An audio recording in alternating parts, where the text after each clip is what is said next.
রোহিঙ্গা সমস্যার টেকসই সমাধানে জাতিসংঘে ৭ প্রস্তাব দিলেন ডক্টর মোহাম্মদ ইউনূস। সহায়তা কমে যাওয়ায় হতাশা প্রকাশ। প্রধান উপদেষ্টা নির্বাচন ও ক্ষমতায় থাকার বক্তব্যে জাতি হোঁচট খেয়েছে মন্তব্য রিজভীর। পাহাড়ে পরিকল্পিত বিশৃঙ্খলার অভিযোগ। আওয়ামী লীগের নিষেধাজ্ঞা প্রত্যাহারের সম্ভাবনা নেই জানালেন আইন উপদেষ্টা। ফেব্রুয়ারিতেই ভোট বললেন অ্যাটর্নি জেনারেল। এবং শারদীয় দুর্গাপূজার মহানবমীতে দেবীর আরাধনায় মগ্ন ভক্তরা। বিশৃঙ্খলার চেষ্টা প্রতিহতের হুঁশিয়ারি র্যাবের।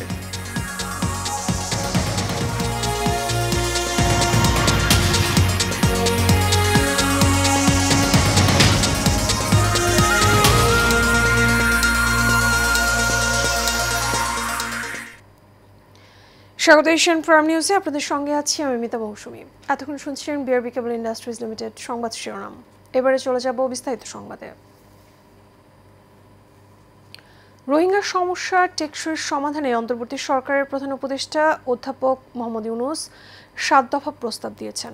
মঙ্গলবার নিউ ইয়র্কে জাতিসংঘের সদর দপ্তরে অনুষ্ঠিত মিয়ানমারের রোহিঙ্গা জনগোষ্ঠী এবং অন্য সংখ্যালঘুদের নিয়ে আয়োজিত উচ্চ পর্যায়ের সম্মেলনে উদ্বোধনী অধিবেশনে এ প্রস্তাব দেন প্রধান উপদেষ্টা। এ সময় রোহিঙ্গাদের জন্য মানবিক সহায়তা কমে যাওয়ায় হতাশা ব্যক্ত করেন অধ্যাপক মোহাম্মদ ইউনূস। ওয়ালিদ সিদ্দিকের রিপোর্ট। জাতিসংঘের সদর দপ্তরে অনুষ্ঠিত মিয়ানমারের রোহিঙ্গা জনগোষ্ঠী ও অন্য সংখ্যালঘুদের নিয়ে আয়োজিত উচ্চ পর্যায়ের সম্মেলনের উদ্বোধনী অধিবেশনে কথা বলেন প্রধান উপদেষ্টা। প্রধান উপদেষ্টা রোহিঙ্গা সংকট সমাধানে মিয়ানমার সরকারের পাশাপাশি আরকান আর্মির ওপর আন্তর্জাতিক চাপ সৃষ্টির কথা বলেন। 8 years since genocide began, the plight of Rohingyas continues. Initiatives to end the crisis are lacking. International funding faces alarming shortfalls. Rohingya crisis originated in Myanmar. Its solution lies in Myanmar. The international community must put effective pressure on Myanmar and the Arakan army to immediately stop persecution of the Rohingyas and start working for their expeditious repatriation to Rakhine. It is the only solution of the crisis. রোহিঙ্গাদের জন্য মানবিক সহায়তা কমে যাওয়ায় হতাশা ব্যক্ত করেন অধ্যাপক Mohammad Yunus. As funding declines, the only peaceful option is to begin their repatriation. This will entail far fewer resources than continuing their international protection. The Rohingyas have consistently pronounced their desire to go back home. তিনি আরও বলেন, যারা সাম্প্রতিক সংঘাত থেকে পালিয়ে বাংলাদেশে এসেছে তাদের দ্রুত প্রত্যাবাসনের ব্যবস্থা করা এবং টেকসই সমাধানে তিনি ৭ দফা প্রস্তাব দেন। As an immediate step, those who recently crossed into Bangladesh escaping conflict must be allowed to repatriate. Bangladesh is a victim of the crisis. We are forced to bear huge financial, social, and environmental costs. Criminal activities, including narco flows into Bangladesh through Rakhine, threaten our social fabric. প্রায় 2 ঘন্টার উদ্বোধনী আলোচনায় বিভিন্ন দেশের প্রতিনিধিদের পাশাপাশি জাতিসংঘের মহাসচিব অ্যান্তোনিও গুতেরেসের বক্তব্য তার সেভ দ্য ক্যাবিনেট কর্টনি রেটারি পড়ে শোনান।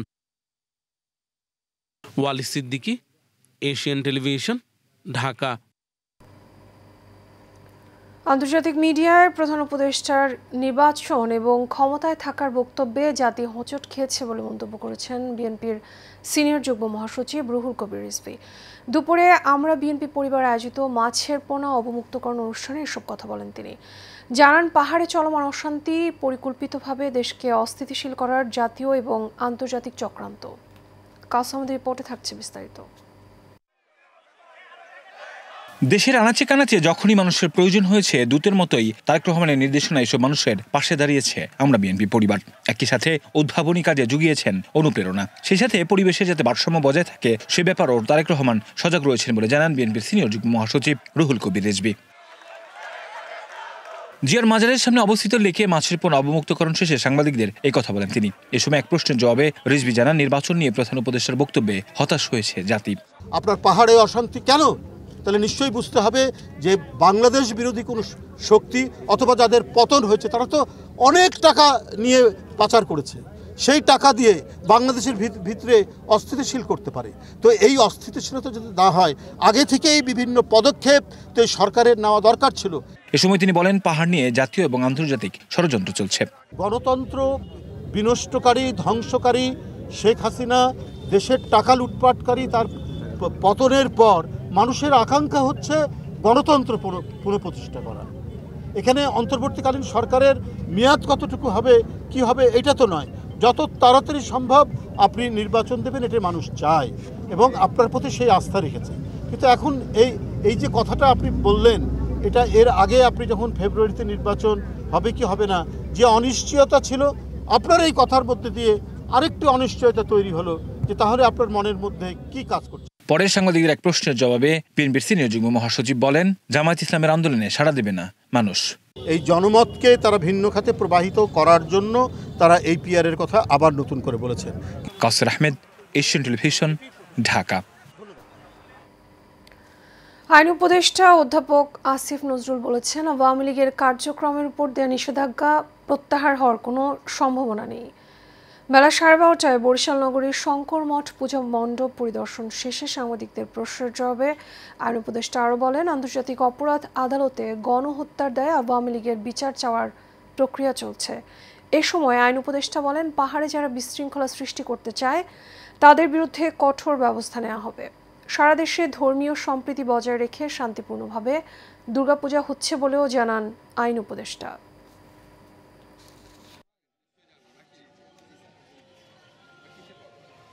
আওয়ামী লীগের কার্যক্রম নিষিদ্ধটা উইথড্র হবে এই ধরনের কোনো সম্ভাবনা আমি দেখতে পাচ্ছি না, আমি অন্তত দেখতে পাচ্ছি না।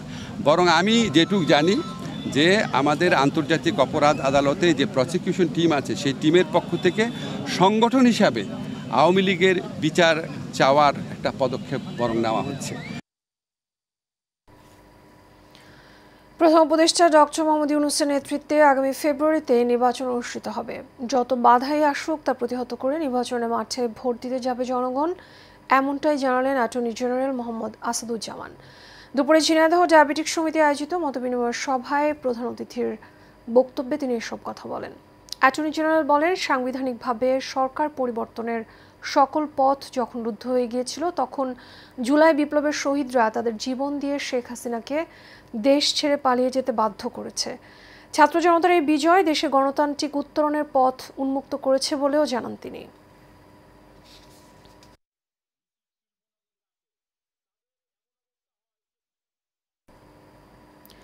বিহিতি পূজার মধ্য দিয়ে সারা দেশে উদযাপিত হচ্ছে শারদীয় দুর্গা উৎসবের মহানবমী। এদিন দেবী দুর্গাকে মহিষাসুর মূর্তিনী রূপে পূজা করা হয়। নবমীতে দেবী বিদায়ের ক্ষণ গণনা শুরু হয়, তাই কিছুটা ভারাক্রান্ত হয়ে ভক্তরা দেবীর আরাধনায় মগ্ন হয়ে ওঠেন, প্রাণ ভরে দেবীর কাছে প্রার্থনাও করেন। বিস্তারিত আবির হোসেনের ক্যামেরায় ফারজানা হাসিনা রিপোর্টে। দেবী বিদায়ের সুর যেন বেজে উঠেছে মন্দিরগুলোতে। ভক্ত অনুরাগীদের মন ভারাক্রান্ত হয়ে উঠেছে দেবীর স্বামীগৃহ কৈলাসে ফিরে যাবার বার্তায়। সনাতন ধর্মাবলম্বীদের মতে মহানবমীর দিনে দেবী দুর্গাকে প্রাণ ভরে দেখে নেওয়ার সময়, কারণ নবমীর পর দশমীতেই বিদায়। নবমী তিথি সন্ধি পূজা দিয়ে শুরু হয়। সন্ধি পূজা হয় অষ্টমী তিথির শেষ 24 মিনিট ও নবমীর সূচনার প্রথম 24 মিনিট জুড়ে। মূলত দেবী চামুণ্ডার পূজা হয় এই সময়ে। 108টি মাটির প্রদীপ জ্বালিয়ে ও 108টি পদ্মফুল দেবীর চরণে নিবেদন করা হয়। দেবীর কাছে চেয়েছি যেন দেশের সবাই যেন ভালো থাকে। আমরা সকাল 8টায় মায়ের পূজা আরম্ভ করেছি, 10:30টায় পুষ্পাঞ্জলি প্রদান করেছি ভক্তদের মাঝে, আর 11টায় আমাদের মহাপ্রসাদ বিতরণ হবে। অসুর শক্তির বিনাশ এবং দুষ্কৃতিকারীদের বিনাশের জন্যই মা দুর্গার আবির্ভাব। আমরা আজকে কলাবাগান, তারপর চন্দ্রিমার একটা ছোট মন্দির আছে ওখানে, তারপরে এখানে আসছি, আরও যাবো সামনে। আমি প্রথমে চেয়েছি যে দেশের সবাই ভালো থাকুক এবং আমি আমার সংসারের সবাই যেন ভালো থাকে সেই প্রার্থনা করেছি। সকালের হালকা বৃষ্টিতে কিছুটা ভোগান্তি হলেও তা আটকে রাখতে পারেনি ভক্তদের। ঢাকা বিশ্ববিদ্যালয়ের জগন্নাথ হল ও রমনা কালী মন্দিরে সকাল থেকেই ভক্তরা যোগ দেন মহানবমীর পূজায়। আমি তো দেবীর কাছে একটা জিনিস চেয়েছি যে সবাইকে সুস্থ রাখুক, সবাইকে ভালো রাখুক, সবাইকে দুর্গাপূজার শারদীয় শুভেচ্ছা। এখানে অনেক সুন্দরভাবে পূজা হচ্ছে।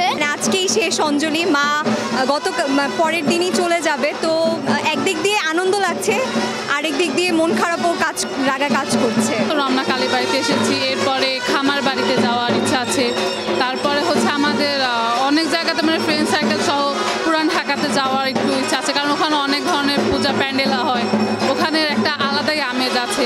আমাদের সরকারের তরফ থেকেও আমরা ভালো সাহায্য সহযোগিতা পাচ্ছি। মন্দিরের কর্তৃপক্ষ যারা আছে, সভাপতি সেক্রেটারি আছে, তারাও সার্বিক সহযোগিতা করছেন। ভক্তরা জানান আবহাওয়ার বাধা নয়, বরং দেবীর চরণে প্রার্থনাই সবচেয়ে গুরুত্বপূর্ণ। মহানবমীর পূজার মধ্য দিয়ে আজ দেবীর আরাধনায় ভক্তরা ভরিয়ে তুলেছেন পূজা মণ্ডপ। তবুও মনের আঙিনায় বেজে উঠেছে বিষাদের সুর। আগামীকাল বিজয়া দশমীর মধ্য দিয়ে দেবী বিদায় নেবেন তার আপন ভক্তদের কাছ থেকে। জগন্নাথ হল থেকে ফারজানা হাসিন, এশিয়ান টেলিভিশন, ঢাকা। ধর্মীয় সংস্কৃতিতে বাধা সৃষ্টিকারীদের আইনের আওতায় আনতে র্যাব তৎপর রয়েছে বলে জানিয়েছেন র্যাবের মহাপরিচালক AKM শহীদুর রহমান। সারা দেশে 35,000 পূজা মণ্ডপের মধ্যে 49টি মণ্ডপে নাশকতার চেষ্টায় 19 দুষ্কৃতিকারীকে গ্রেপ্তার করা হয়েছে বলেও জানান তিনি। বিকেলে নারায়ণগঞ্জের রামকৃষ্ণ মিশনের শারদীয় দুর্গাপূজা পরিদর্শন শেষে এক প্রেস ব্রিফিংয়ে তিনি এসব কথা বলেন। এ সময় র্যাবের মহাপরিচালক কোনো ধরনের বাধা বিপত্তি ছাড়া ধর্মীয় উৎসবগুলো পালনে দেশবাসীর প্রতি আহ্বান জানান।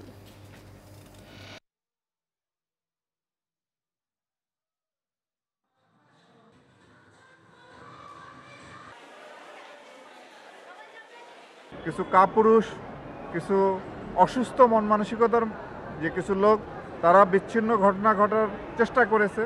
তা আমরা প্রতিটি ক্ষেত্রেই কঠোর আইনগত ব্যবস্থা নিয়েছি এবং এই পর্যন্ত 19 জনের বেশি এই নাশকতাকারীকে আমরা গ্রেপ্তার করতে সক্ষম হয়েছি। তা আমরা আশা করব যে আমাদের এই সম্প্রীতির বাংলাদেশ, এই বাংলাদেশটি কিন্তু সকল ধর্মের লোকের বাংলাদেশ, সকল গোত্রের বাংলাদেশ। এটি কোনো নির্দিষ্ট কোনো ধর্মের লোকের জন্য নয়। আমাদের এই 18 কোটি মানুষ সবার দেশ এটা। ন্যাশনাল পিপলস যুব পার্টির পক্ষ থেকে জাতীয় নেতা ন্যাশনাল পিপলস পার্টি আহ্বায়ক শেখ সালাউদ্দিন সালুর ব্যবস্থাপনায় দুর্গাপূজা উপলক্ষে অসহায় এবং দুস্থ হিন্দু পরিবারের মাঝে শাড়ি, পাঞ্জাবি, লুঙ্গি এবং মিষ্টি বিতরণ করা হয়েছে। দুপুর রাজধানীর মিরপুরে ন্যাশনাল পিপলস যুব পার্টির কার্যালয়ে ন্যাশনাল পিপলস যুব পার্টির সভাপতি তারিকুল ইসলাম সুমনের সভাপতিত্বে এ সময় আরও বক্তব্য রাখেন ন্যাশনাল পিপলস যুব পার্টির সাংগঠনিক সম্পাদক শান্ত, কেন্দ্রীয় কমিটির সহ সভাপতি মনির মিয়া, কেন্দ্রীয় কমিটির নেতা আলামিন সহ আরও অনেকে।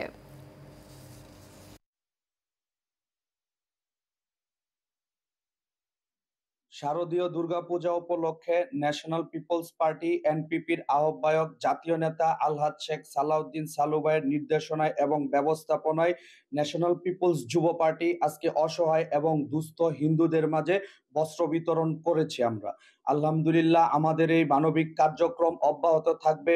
হিন্দু মুসলিম আমরা একটা বৈষম্যহীন সমাজ, ব্যালেন্স সমাজ আমরা ব্যবস্থাপনায় ইনশাল্লাহ কাজ করে যাব।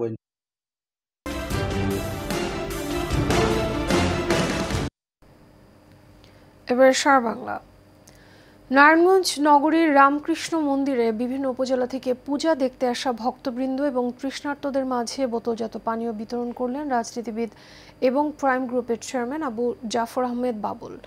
এ সময় প্রাইম গ্রুপের ওয়াশিং প্ল্যানের ব্যবস্থাপনার চেয়ারম্যান সোহেল বলেন, আমরা মানবতার কল্যাণে কাজ করি।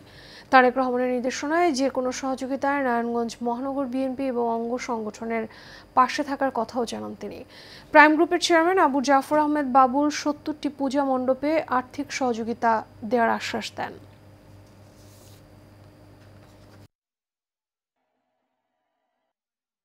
এবারে খেলার খবর। বাংলাদেশ ক্রিকেট বোর্ডে আসন্ন পরিচালনা পর্ষদ নির্বাচন থেকে নিজের প্রার্থিতা প্রত্যাহার করেছেন সাবেক অধিনায়ক তামিম ইকবাল। সকালে মিরপুরে হাজির হয়ে নিজের মনোনয়নপত্র প্রত্যাহার করে নেন সাবেক এই অধিনায়ক। নির্বাচন থেকে সরে দাঁড়ানোর পর তামিম ইকবাল বলেন, ক্রিকেট হেরে গেছে, ইলেকশনে ফিক্সিং বন্ধ করুন। এটা নির্বাচন নয়, বোর্ডের জন্য কালো অধ্যায়। নোংরামের সঙ্গে থাকতে পারবো না, তাই সরে দাঁড়ানোর প্রতিবাদ।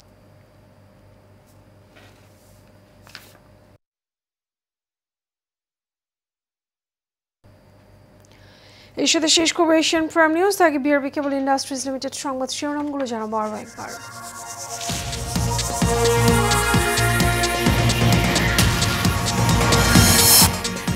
রোহিঙ্গার সমস্যার টেকসই সমাধানে জাতিসংঘের 7 প্রস্তাব দিলেন ডক্টর মোহাম্মদ ইউনূস। সহায়তা কমে যাওয়ায় হতাশা প্রকাশ। প্রধান উপদেষ্টা নির্বাচন ও ক্ষমতায় থাকার বক্তব্যে জাতি হোঁচট খেয়েছে মন্তব্য রিজভীর। পাহাড়ে পরিকল্পিত বিশৃঙ্খলার অভিযোগ। আওয়ামী লীগের নিষেধাজ্ঞা প্রত্যাহারের সম্ভাবনা নেই জানালেন আইন উপদেষ্টা। ফেব্রুয়ারিতে ভোট বললেন অ্যাটর্নি জেনারেল। এবং শারদীয় দুর্গাপূজার মহানবমীতে দেবীর আরাধনায় মগ্ন ভক্তরা। বিশৃঙ্খলার চেষ্টা প্রতিহতের হুঁশিয়ারি র্যাবের।